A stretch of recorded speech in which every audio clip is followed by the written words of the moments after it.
दुलाराय बर' फरायसा आफादनि 52थि बोसोरारि जथुम्मा मैयानिफ्राय सेरफांगुरिनि बे कनकेश्वर नार्जारी जावरिखां बे गेवलां फोथाराव जागासिनो दङ आरो दिनै नैथि सान आरो नैथि साननि फुंबिलिनि हाबाफारि फुंनि आर'ज आरो बेजों लोगोसे दुलाराय बर' फरायसा आफादनि गोथार फिरफिला बिरहोनाय आरो गेदेमा मुंख्लंफोरनो बिबार बावनाय आरो जोंनि बर' समाजाव बर' हारियाव हारि जौगानायनि थाखाय बर' राव थुनलाइनि थाखाय बायदिसिना बिथिङाव बिहोमा होलांनाय गेदेमा सुबुंफोरनो बिबार बावनाय बे हाबाफारिया जानानै थांबाय। दसे समनि उनाव मोनथाम आयदानि सायाव सोलोंथाइ, आइजोफोरनि जौगाखांनाय आरो लोगोसे आबाद बिथिंखौ लानानै आलादा आलादा जुनियायै बेयाव सेमिनार लानाय जादों, सावरायमेल लानाय जादों आरो बे सावरायमेलाव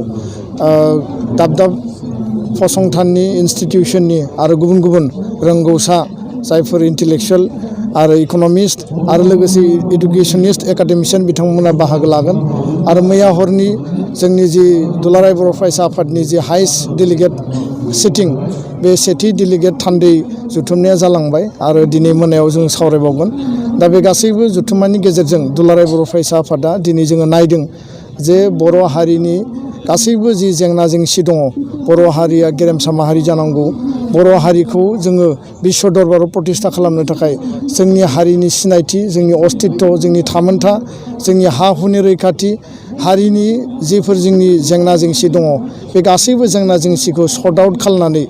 फैबाय थानाय समाव दुलाराय बर' फरायसा आफादा मोनफ्रोमबो जेंनाखौ नायबिजिरनानै जों बोरैहाय सरकारनि खाथियाव जोङो नारसिननानै सरकारखौ जों बाध्य खालामनानै जोंनि जेंना जेंसिखौ सुस्रांनो हायो। आरो बेजों लोगोसे दुलाराय बर' फरायसा आफादा जिफोर मावनो लानाय जोंहा मिशन आरो भिजनफोर दङ, जोङो गुन गोनां सोलोंथाइनि मावथांखि, बड'फा मिशन फर सास्टेनेबल चेन्ज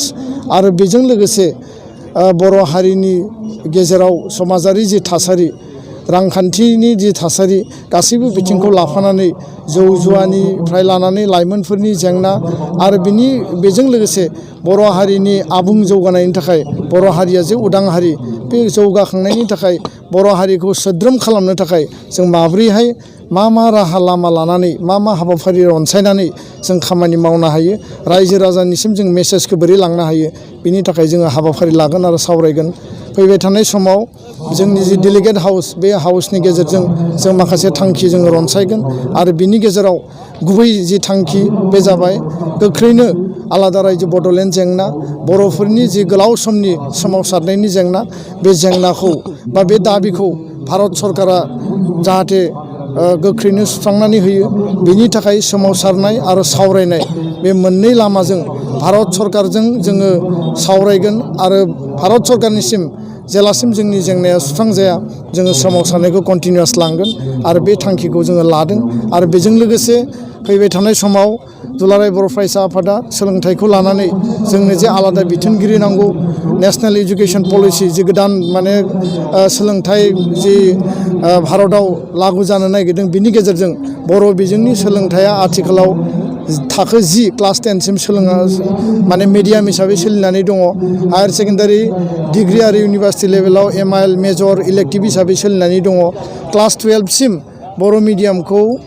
बाहायनायजों लोगोसे इउनिभार्सिटि लेभेलसिम बर' बिजोंजों जोङो बोरैहाय गोग्गो सोलोंथाइ लानो हायो, बिनि थाखायबो जों थांखि लादों। जोंनि फरायसालिफ्राव फोरोंगिरि गैया, थोजासे लेखा गैया। दिनै 2020नि गोदान सेसना जागायसिगोन, दासिमबो थोजासे लेखा फैयाखै। जों खोनादों 20-30%ल' लेखाफ्रा फैदों। एसामिस मिडियामनि बिजाबा 80% फैबाय आरो बेखौ लानानै जोङो जेब्लासिम बर' बिजोंनि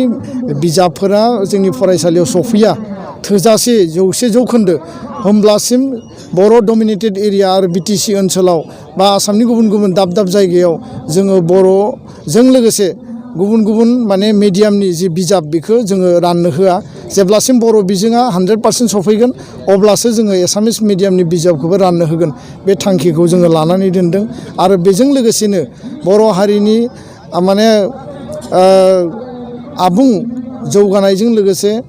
बर' हारियाव जे हाथियार लानानै सोमावसारनाय दिनै सिजफायाराव दङ। दा खेबसेनि थाखाय आलादा रायजो बड'लेण्डनि बायजोआव थानाय बर'फोरनि राजखान्थियारि मोनथाय आबुं अट'न'मिक आरो बेजों लोगोसे कार्बि आंलं आरो डिमा हासावआव थानाय बर'फोरनि एसटि हिलनि स्टेटास बे गासैबो बाथ्राखौ लानानै बर'फोरा बुहुमाव उदाङै